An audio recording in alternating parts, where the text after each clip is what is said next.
Hoy día vamos a estar viendo, examinando un poco cómo están las cosas en general en nuestra sociedad, en nuestra ciudad, lo que opina Dios al respecto y cuál es el plan del Señor para Él cambiar la situación como está. Y para esto vamos a ir al Antiguo Testamento, vamos a estar hablando de un profeta llamado Isaías. Yo sé que la mayoría de ustedes ha escuchado de este profeta que se llama Isaías. Él vivió aproximadamente en el siglo 8 antes de Cristo. Es uno de los profetas más conocidos de la Biblia y más importante. ¿Y por qué vamos a ver a este profeta, o vamos a examinar un poco este profeta? Porque es increíble, hermanos, que este profeta vivió en un tiempo como en el que vivimos hoy. Él vivió en un tiempo, cuando tú leamos o cuando tú leas después en tu casa, si lees el libro de Isaías, él vivió un tiempo como el que vivimos hoy, donde exteriormente las cosas habían mejorado. La gente había progresado económicamente, las cosas estaban mejor. Y es bien claro en la Biblia cuando nos habla de esa época donde Isaías vivió, que Israel progresó, el pueblo progresó. ¿Y cómo se manifiesta este progreso? Cuando tú lees la Biblia, ¿saben cómo se manifestó? En que se construyeron muchas ciudades y torres en esa época, y también se mejoró en algo la agricultura. Y yo creo que ninguno de nosotros puede negar que eso es lo que ha estado pasando acá en los últimos, 15, 20 años, ¿sí o no? La ciudad es otra. La ciudad es otra, y no solo esta ciudad, sino muchas ciudades. Si tú vas a provincia, tú vas a Cusco, tú vas a Trujillo, a Chiclayo, ¿verdad? Tú vas a Iquitos. ¿Qué es lo que más ha cambiado? ¿Qué es lo que más se ve que la gente que ha estado lejos fuera viene y ve? ¿Y qué es lo que ha cambiado? Alguien que no ha venido en 10, 15, 20 años. ¿Qué te dicen? Ahora hay construcciones por todas partes, ¿sí o no? Igual como decía en provincia, ¿no? ¿Construcciones de qué? Departamentos, edificios a montones. No solamente eso, sino con los edificios y el aumento de gente, ahora hay restaurantes, hoteles, centros comerciales, cines, ¿no? El auge es la construcción, y tú puedes decir, ay, las cosas siguen igual. No, pero justamente el que hayan construcciones, muchas construcciones, habla de que ha habido un cambio, una mejora, un aumento económico en muchas partes. Donde vayas, la ciudad que vayas, tú dirás, ¿de dónde sale? Alguien tiene que tener plata para construir. Y en la época de Isaías, al principio cuando estaba el rey Usías ahí, la Biblia cuando habla del rey Usías justamente dice eso: aumentaron las ciudades. Él construyó muchas ciudades, y dice construyó torres también. Y dice que como él era dado a la agricultura, o sea, le gustaba el ganado, le gustaban los sembríos, también él hizo muchas mejoras en cuanto a la ganadería, era amigo, dice la Biblia, de la agricultura, ¿no? Algunos no nos gusta la agricultura para nada, no sabemos, no sembramos nada, pero hay gente que sí le gusta. ¿Cuántos acá le gusta la agricultura? Algunos, ¿verdad? Les gusta sembrar el jardincito o algo, les gusta, ¿no? Y si fueran reyes, esa sería un área en la cual ellos invertirían o dirían, oye, hay que hacer canales, esto, ayudar a los paperos, etcétera, etcétera, ¿sí o no?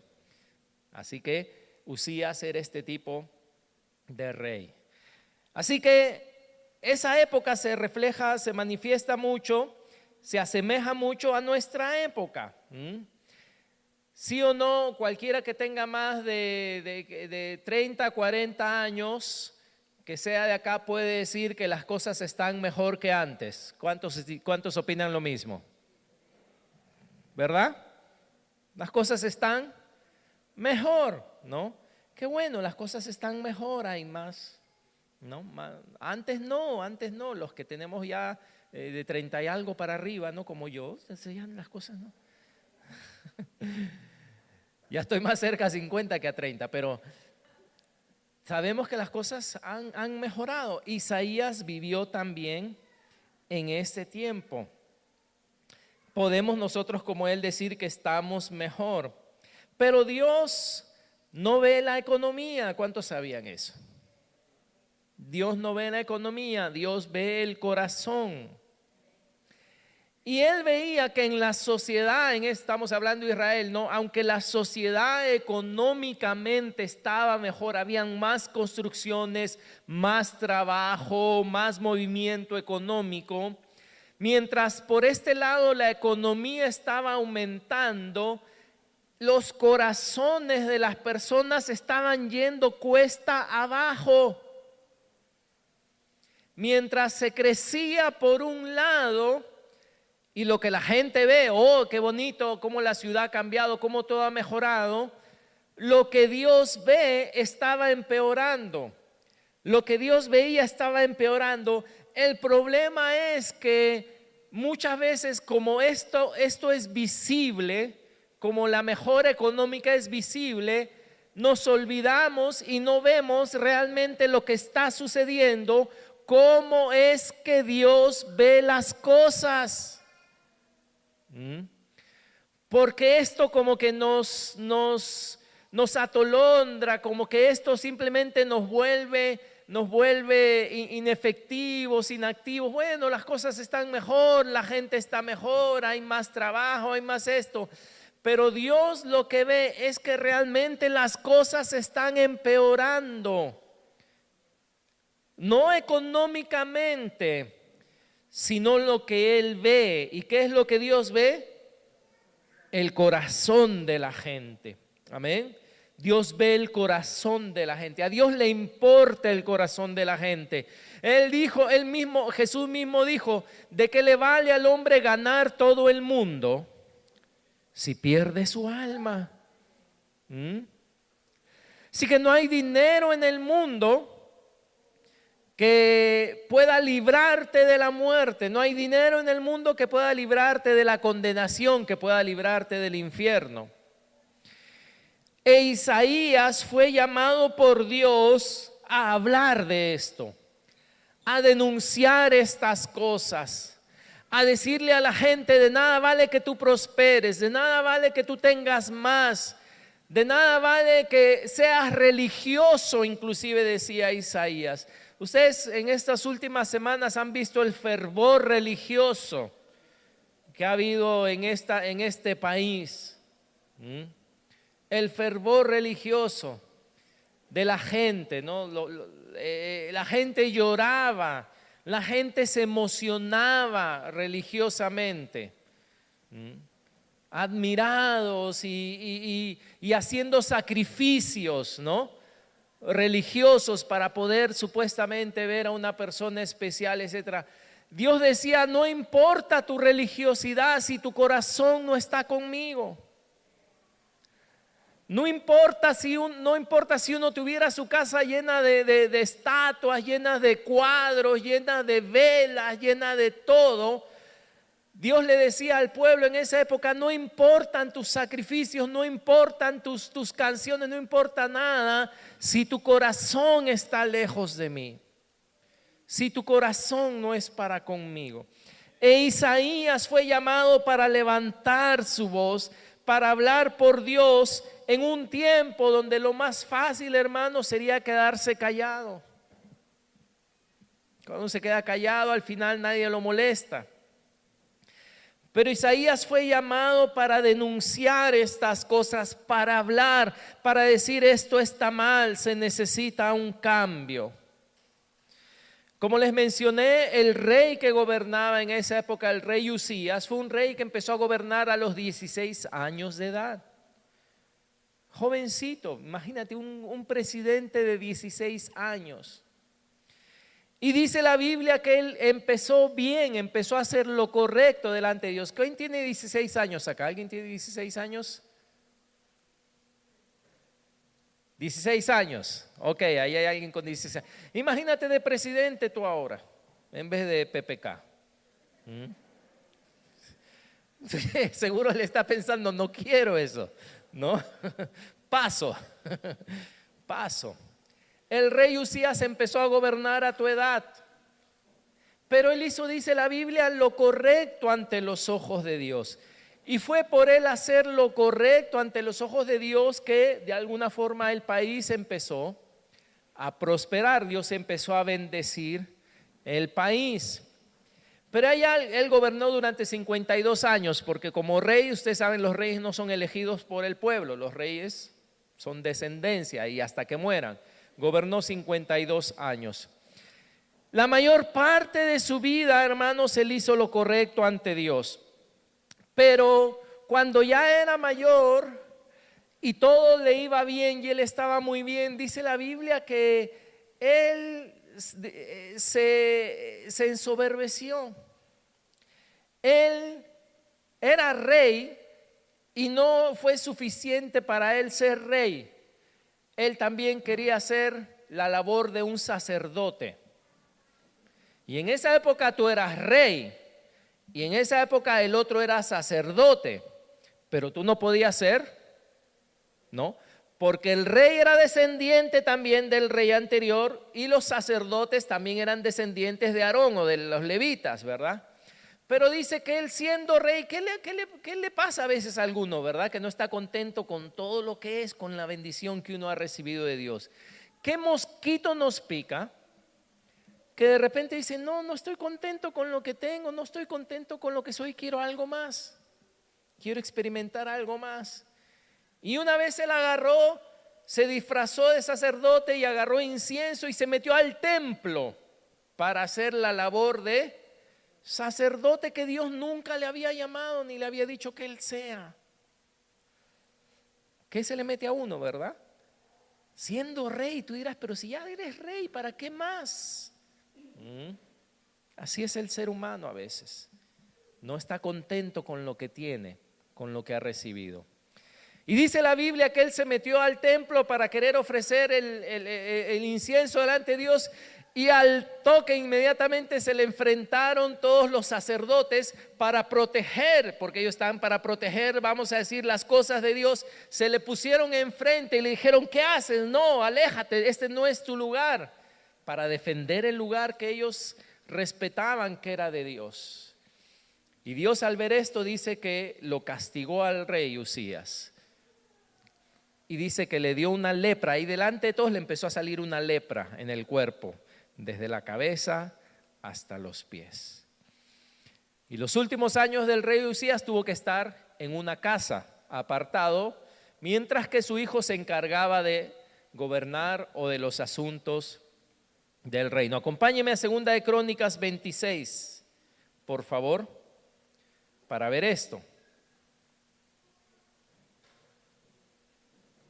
O si quieren yo lo menciono, 2 de Crónicas 26, 21, donde dice, así el rey Usías fue leproso hasta el día de su muerte.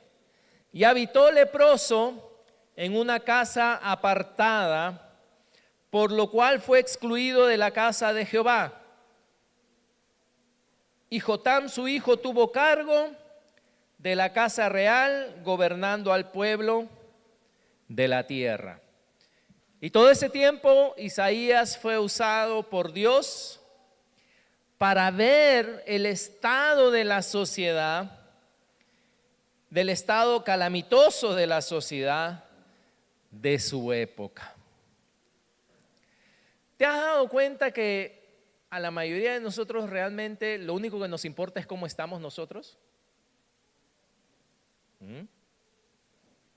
¿Cómo estoy yo? Si estoy bien, si estoy cumpliendo mi sueño, si estoy cumpliendo lo que quiero lograr en esta vida, si yo y mis hijos estamos cumpliendo lo que queremos lograr en esta vida, ay, eso es suficiente. ¿A cuántos les importa cómo están yendo las cosas?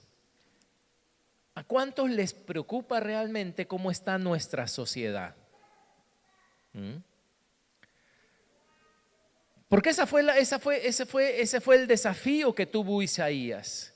Isaías podía estar tranquilo viviendo en su casa y se casó y tuvo 2 hijos y hacer una vida normal, una vida tranquila. Aparentemente él había nacido en una buena familia, no le iba a faltar nada, él podía vivir tranquilo, pero Dios lo llamó a que saliera y viera cómo estaban las cosas alrededor de él. Y hablar de las cosas como estaban alrededor de él. Déjame hacerte esta pregunta: ¿cómo está nuestra sociedad hoy? Piensa por favor bien, porque ya no te estoy preguntando cómo estás tú.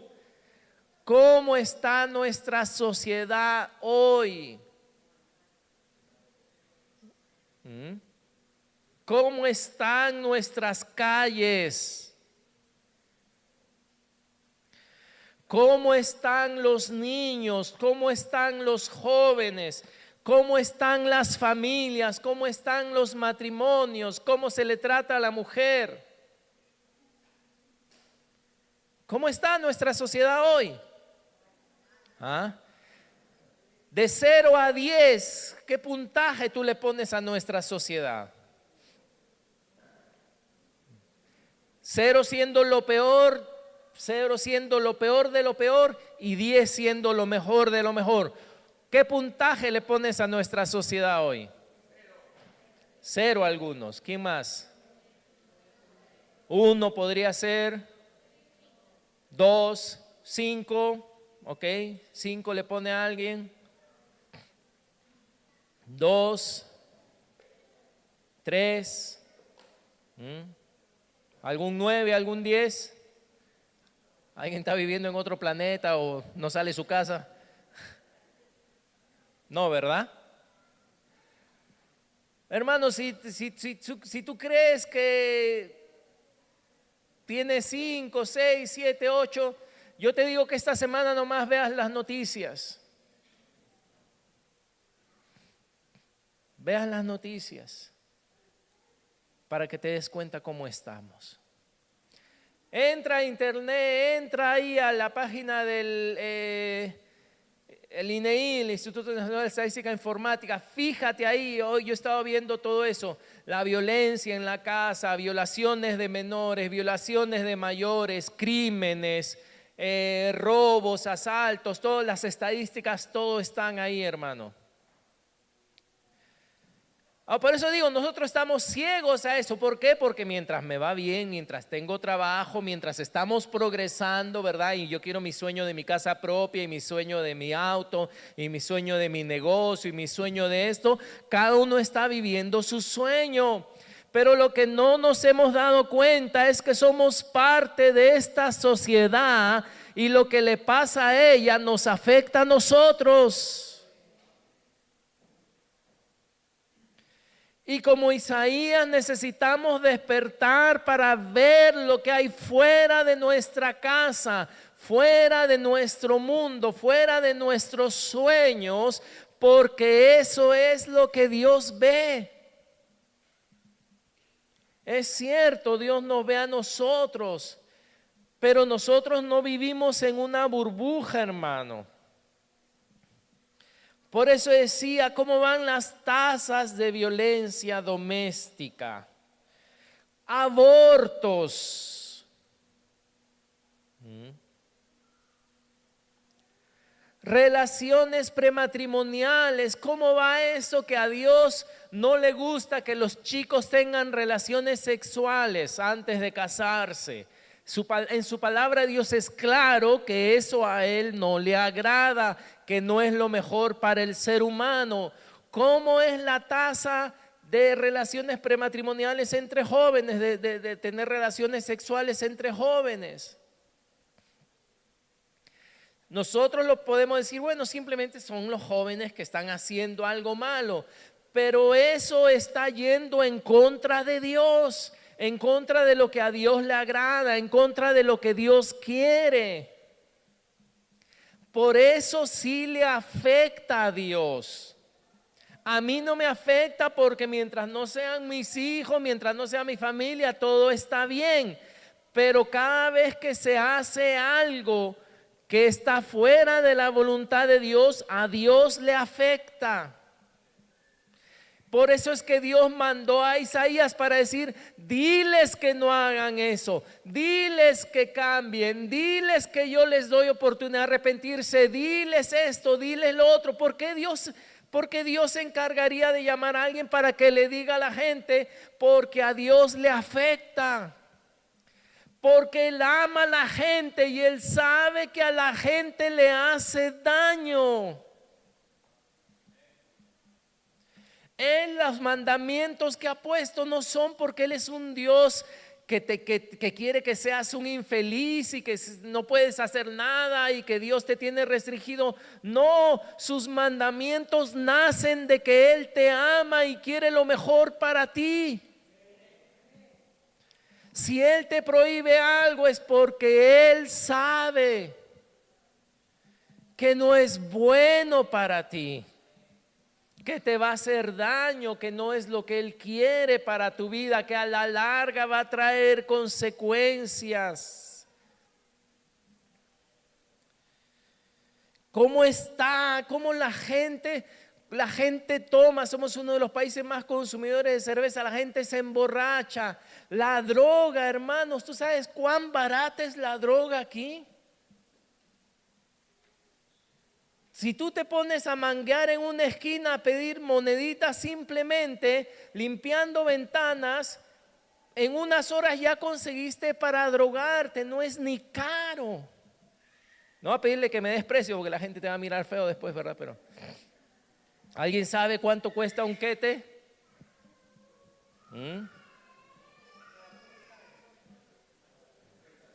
50 céntimos, ¿no? Lo mínimo es 50, ¿sí o no?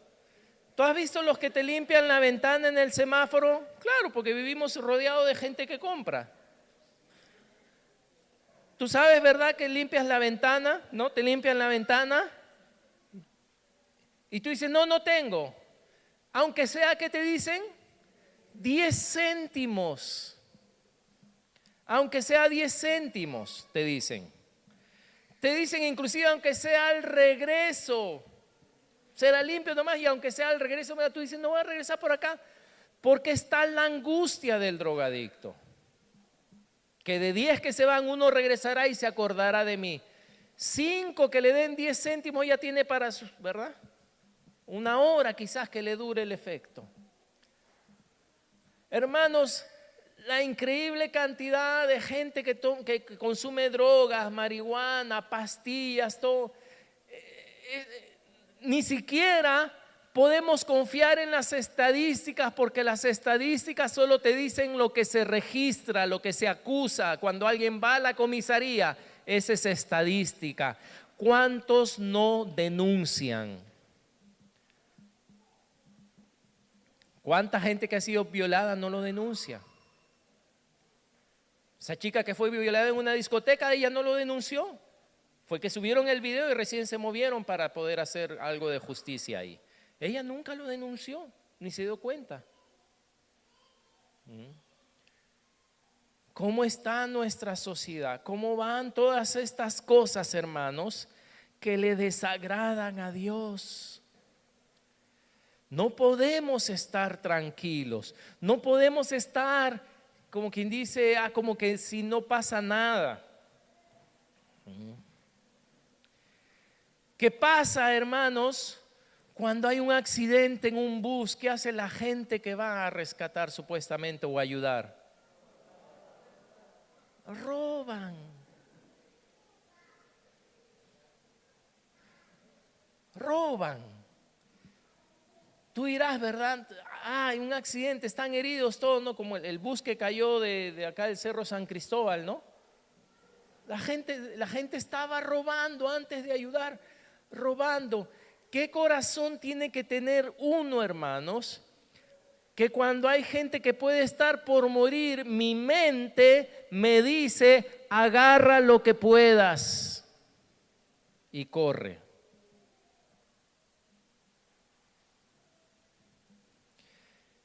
Estando de viaje, pasó lo de Pasamayo, y yo leí algunos reportajes que le hicieron a algunos heridos que sobrevivieron. Y uno decía, un chico vino a mí y me dijo, si me das 1,000 soles te saco. ¿Leyeron? ¿Alguien leyó? ¿No? Y había gente que también estaba robando.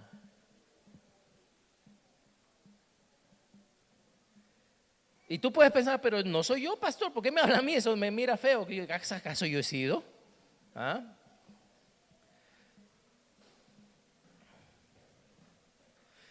¿Por qué Dios levantaría a alguien para que hable de esas cosas si no importa?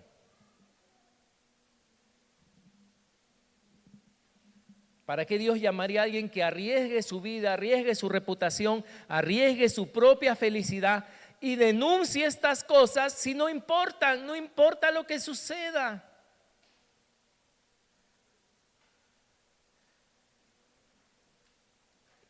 Y es que no creo que no importa. ¿Cuántos son hijos de Dios?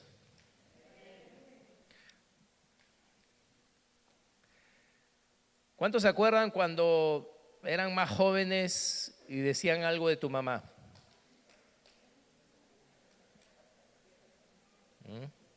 Doy ese ejemplo porque el papá no había mucho feeling, pero ¿no? ¿Cuántos se han bronqueado porque mencionaron a tu mamá? ¿Sí o no? La grulla y todos, ¿no? Te mencionan a tu mamá y no te metas con mi madre, ¿no? Si por un familiar nomás, por alguien cercano, por supuesto, mamá, papá o hermano, ¿no? Hijos, ahí está también, buen ejemplo, ¿no? Tú te indignas cuando le pasa algo a ellos, cuando se indignan ellos, porque a nosotros no nos pasa nada cuando a Dios le indignan todas estas cosas. Porque no sentimos nada. Estamos pensando en nuestros planes y nuestros sueños y lo que nos acontece. Isaías capítulo 1, por favor.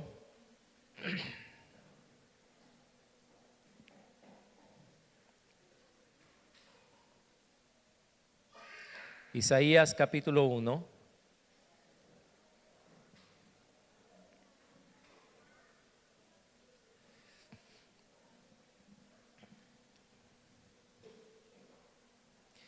Versículos 5 y 6.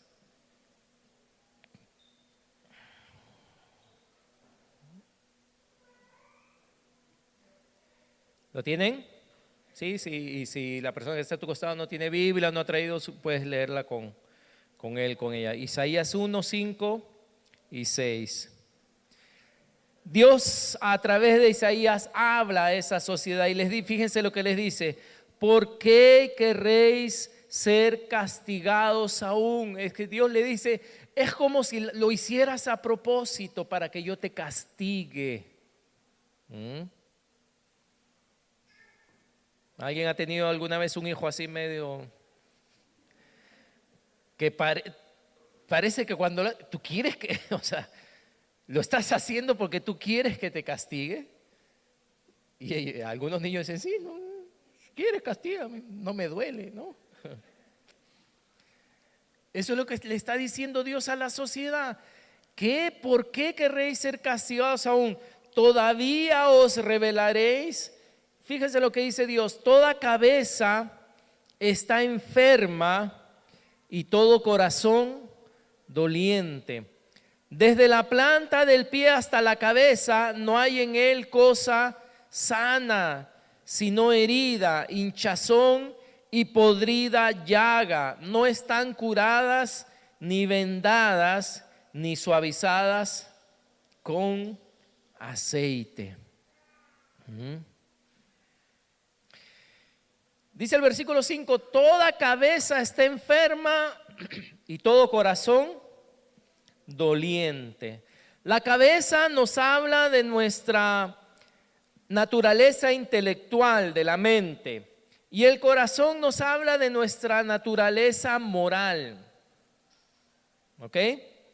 ¿Cómo están? ¿Cómo están? Nuestro intelecto o nuestra moral. ¿Cómo está el intelecto de la gente o la moral de la gente? A veces uno mismo, ¿cómo está nuestro intelecto o cómo está nuestra moral? Por ejemplo, ¿a qué me refiero, no? Que a veces con nuestro intelecto sí estamos de acuerdo con Dios, pero no con nuestro corazón. Sí, lo que Dios dice es cierto, pero ¿sabes qué? No me da la gana de hacerlo. O no me importa al final, porque mi corazón es lo que quiere, ¿no? Es como cuando alguien pide consejo, tengo esta duda, ¿no? ¿Qué debo hacer? Y la persona le da el consejo e intelectualmente quizá está bien. Oh, sí, entiendo el consejo todo, pero nunca en mi corazón, no tengo un corazón rendido para obedecer el consejo. Así que al final hago lo que me da la gana, lo que mi corazón dice. O al revés, puede ser que yo en mi corazón tengo la intención de hacer bien, pero intelectualmente no tengo claridad de qué es lo bueno. Voy a fallar. Muy importante lo que pienso, pero muy importante también es la actitud de mi corazón. ¿Cuántas veces yo le he dicho a Dios, Dios, pero no entiendo por qué? Pero lo que Dios no quería era que yo entienda por qué, sino lo que Dios quería era que mi corazón esté dispuesto a decir, sí, Señor. Porque el problema no era, él sabía que el problema no era que no entendía, él sabía que el problema era la rebeldía de mi corazón. Y eso es lo que él quería tratar. Porque si él me hacía entender, adivinen qué, no era suficiente, igual mi corazón. Ese es el problema, nuestra mente y nuestro corazón. Puede fallar uno del otro. Y él decía, no, la mente, él decía, toda cabeza, ¿cómo está la cabeza? Enferma. Y todo corazón doliente. Y luego fíjense, desde la planta del pie hasta la cabeza no hay en él cosa sana, sino herida, hinchazón y podrida llaga. Qué tremendo, ¿no? Que está hablando aquí de la sociedad, de lo que está sucediendo en esa época en Israel. Y es lo mismo que le estaba sucediendo ¿a quién?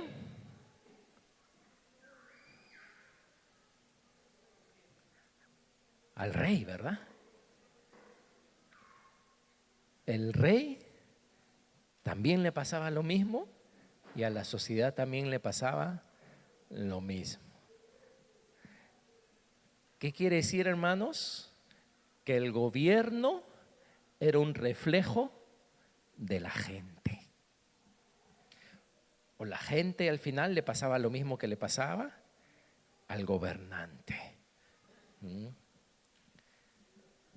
Todo el mundo habla que la corrupción, Y todo el mundo habla de que nuestro gobernante es que esto y lo otro. ¿Y qué pasa en todos los trabajos? ¿No pasa lo mismo todo el tiempo? ¿Qué pasa con todas las empresas? ¿Qué hacen todos los jefes? ¿No hacen lo mismo? Ahora puede ser una MIPE, no puede ser una empresa de 5, pero igual no le pagan ¿no? ¿Cómo se llama? El congresista que contrató a alguien y no le dio su sueldo, ¿no? Que lo voten si es una basura, ¿no? ¿Y cuántos jefes hay que no pagan el seguro de sus empleados? Es lo más normal, tú trabajas, pero sabes que no te pago seguro. Es lo mismo, o hasta peor inclusive. La sociedad en este caso era un reflejo de lo que le estaba pasando al gobernante. Y otra vez tú dirás, pero pastor, y que no me mire a mí, ¿yo qué culpa tengo? ¿Acaso yo soy congresista? ¿Acaso yo soy esto? Hermanos, tenemos que entender que a Dios le afectan estas cosas, que Dios no es insensible a lo que está pasando en nuestra sociedad. Amén.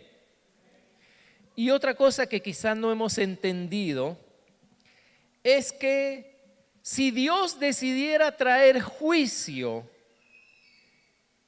a nuestra sociedad, ¿ustedes saben que nosotros no nos libraríamos?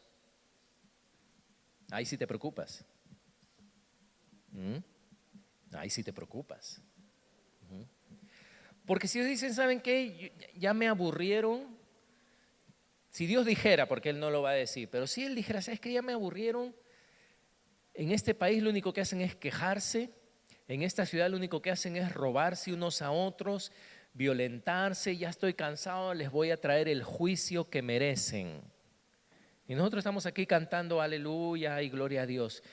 Y Dios dice, mando el juicio a esta ciudad por lo que está pasando. ¿Ustedes saben que a nosotros también nos caería el juicio? ¿Ah?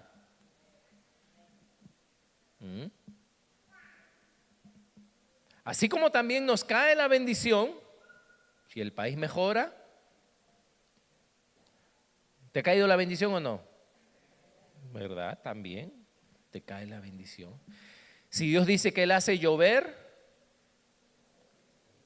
sobre justos e injustos, dirás, pero Dios, ¿por qué hace llover? Porque son parte de una misma sociedad, porque viven en una misma ciudad. Creo entonces que deberíamos estar un poco más interesados, hermanos, de lo que pasa. Y esto es lo mismo que pasaba en la época de Isaías, es lo que está pasando aquí.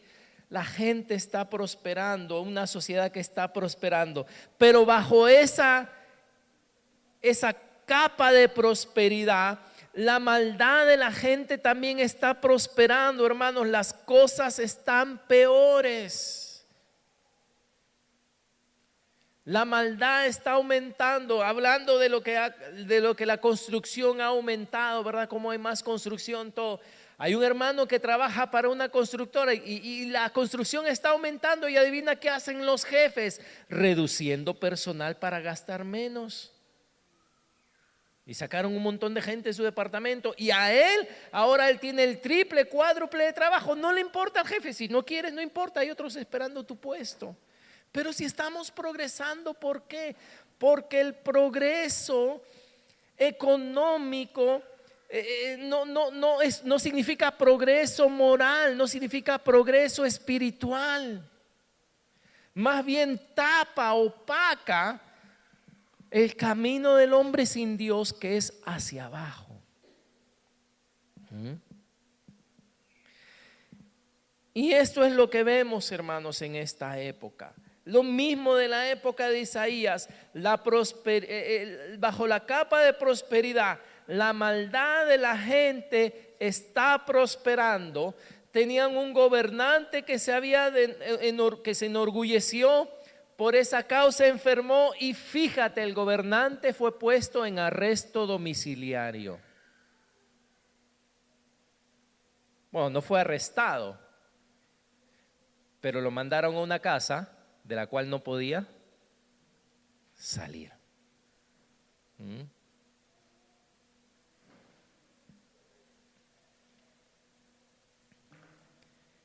¿Qué faltaba? ¿Qué impide que Dios destruya un país así? ¿Qué faltaba para que Dios destruyera en esa época a Israel? Como hemos visto, ¿cuál era? Algunos de ustedes han dicho, ¿no? De 0 a 10 a nuestra sociedad, yo le doy 1 punto, alguien por ahí le dio 0, 2, 1 punto, 3 puntos. ¿Qué falta para que Dios destruya todo esto? Versículo 9 está la respuesta de Isaías 1. Vamos a leerlo todos juntos si tienes la versión, ¿no?, del 60. Isaías 1:9 dice: si Jehová de los ejércitos no nos hubiese dejado un resto pequeño, como Sodoma fuéramos y semejantes a Gomorra. ¿Qué quiere decir esto, hermanos? ¿Qué le pasó a Sodoma y a Gomorra?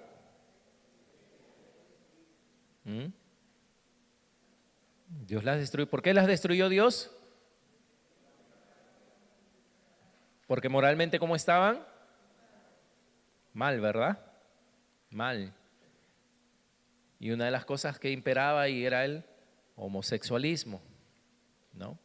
De donde sale la palabra sodomía, viene de Sodoma, que es relación entre dos hombres. Y Dios dice, ¿saben qué falta? ¿Saben qué es lo único que está impidiendo que yo los castigue como castigué a Sodoma y a Gomorra? Lo único que impide que yo haga esto es que hay un grupo pequeño de personas diferentes, de sobrevivientes que están ahí haciendo una diferencia. Y esa persona eres tú, hermano. Si no estuvieras tú aquí, Dios ejecutaría juicio. Dios ya habría acabado con todo. ¿Quién es ese pequeño grupo? ¿Quién es, dice, como dice acá, ese resto pequeño que está en esta ciudad, hermanos, que impide que el juicio de Dios caiga sobre nosotros? Somos nosotros, eres tú, soy yo, es la persona que está a tu costado. Son personas que conocen a Dios, pero que no solamente conocen a Dios y se quedan ahí viviendo para sí mismos, sino que también interceden, claman, ven la realidad y le dicen a Dios: Dios, detén tu mano, no juzgues a esta ciudad. Eso fue lo que pasó en Sodoma y Gomorra. Dios le dijo a Abraham: Abraham, ¿sabes qué? Ya esto es demasiado, para mí. Esto me molesta ya demasiado. Voy a destruir estas ciudades. Y Abraham le dijo: Dios, pero ¿y si hay justos ahí? Si hubieran 100 justos ahí, ¿vas a destruir a los justos? Dios dice: no lo voy a destruir. Pero no hay. Dios, si hubieran 50, si hubieran 10, y el único que había era Lot. Así que ¿qué hizo Dios? Mandó unos ángeles para sacarlo antes de destruir la ciudad. Y todos conocen la historia de Lot, ¿verdad? Salió, su esposa miró atrás porque aparentemente no, en su corazón no quería salir de ese lugar. Y se convirtió en una estatua de sal. Así que tú y yo, hermanos, tenemos que hacer una diferencia. Discúlpeme, pero un nuevo gobierno no va a cambiar las cosas, ni un nuevo presidente, ni un nuevo alcalde. La solución no viene de ese lugar, la solución no viene de la política, la solución no viene de un mejor ministro de economía, hermanos. La solución viene de las calles, la solución viene de las casas, vidas transformadas por el poder de Dios. Dios está esperando que tú y yo seamos esos agentes de cambio. Pero ¿cómo podemos ser agentes de cambio si no nos preocupa? Si no queremos que nada cambie, si estamos contentos con lo que nos ha tocado. Vayan a Mateo 5, por favor, porque Jesús lo dijo de esta forma. Yo sé que es un pasaje conocido para ustedes. Mateo 5.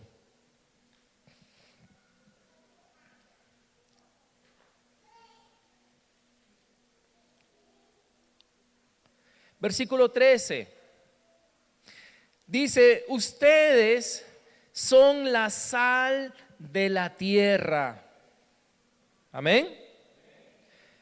Pero si la sal se desvaneciere, o sea, si la sal pierde su sabor, ¿con qué vas a salar la sal? No sirve más, ¿para qué? Para nada, sino para ser echada afuera y hollada por los hombres. La sal de la tierra, tú y yo somos la sal de la tierra. Una de las propiedades de la sal, por lo cual Jesús habló, usó este ejemplo en esa época, es que la sal se usaba y se usa ahora en muchos lugares para que las cosas no se pudran, para que no se deterioren. Y en esa época, como no había refrigerador ni nada, se salaban muchas cosas y las cosas permanecían sin podrirse, sin malograrse. Y Jesús nos está diciendo a nosotros somos la sal de la tierra, de este mundo. Tenemos que afectar a este mundo. Algo en nosotros tiene que salir para afectar a este mundo. No somos sal para salarnos unos a otros. Todo el tiempo nos estamos salando, y salando, y solo entre nosotros nos salamos. De nada vale, porque la sal no se sala a sí misma. La sal es para salar otros, otra cosa. Y dice, pero si la sal pierde su sabor, si se desvanece, ya no sirve la sal para nada. Lo único, hermanos, que va a detener lo que está pasando en nuestro país, en nuestra ciudad, es el efecto de tu vida en este mundo. Es la diferencia que tú haces. Y si tú te das cuenta, no es la diferencia que tú haces aquí, es la diferencia que tú haces allá afuera. Ni bien cruzas esta puerta, es la diferencia que tú haces allí. Es cuando tus amigos están tomando y tú no tomas. Y se burlan y te dicen, ¿qué te pasa todo? Pero hay alguien que te está mirando. Hay alguien que dice, qué raro que este no tome. Mientras todos quizá hay alguien que sí está mirando y dice, este no toma. ¿Por qué? ¿Qué diferencia? Si yo necesito tomar, si no tomo yo me muero de depresión. ¿Qué tiene este que no toma y está feliz? Amén. Acá veo a alguien que aunque económicamente no le está yendo o ha tenido problemas, pero lo veo contento, caminando con su Biblia bajo el brazo y cantando canciones. ¿Qué le pasa a este loco?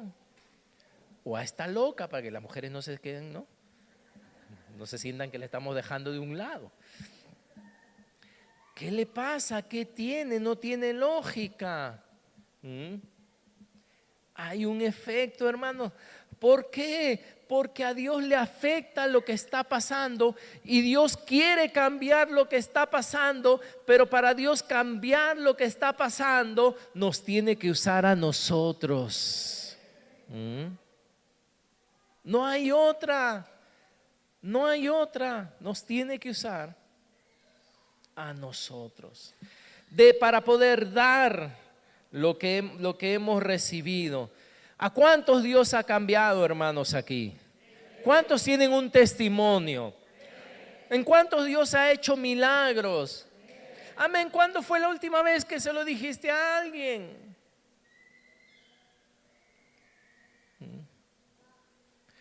Porque si yo te cuento mi milagro, solo te lo puedo contar una vez. Si te lo vuelvo a contar, te aburres. El cambio que Dios ha hecho en tu vida, en vez de estar usando las redes sociales para, Dios mío, para escribir tantas sandeces que se escriben, y para poner tantas cosas a veces inútiles, comparte de lo que Dios ha hecho en tu vida. Di gracias, Dios, por cualquier cosa, dile. Cualquier cosa, la gente escribe cualquier cosa, tú escribes cualquier cosa también, pero que sea de bendición. Que muestre a los demás que tú eres diferente.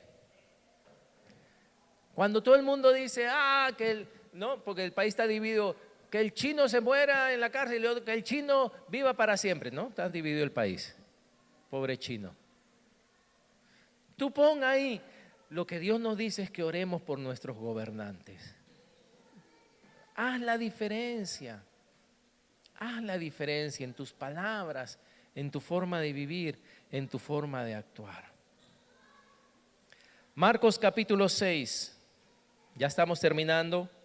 Marcos capítulo 6.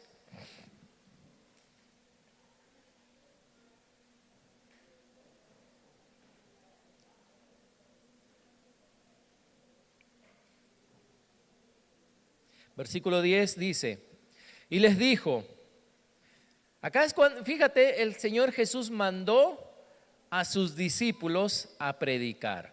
¿Cuántos son discípulos de Jesús aquí? Ajá, este pasaje es para ti entonces.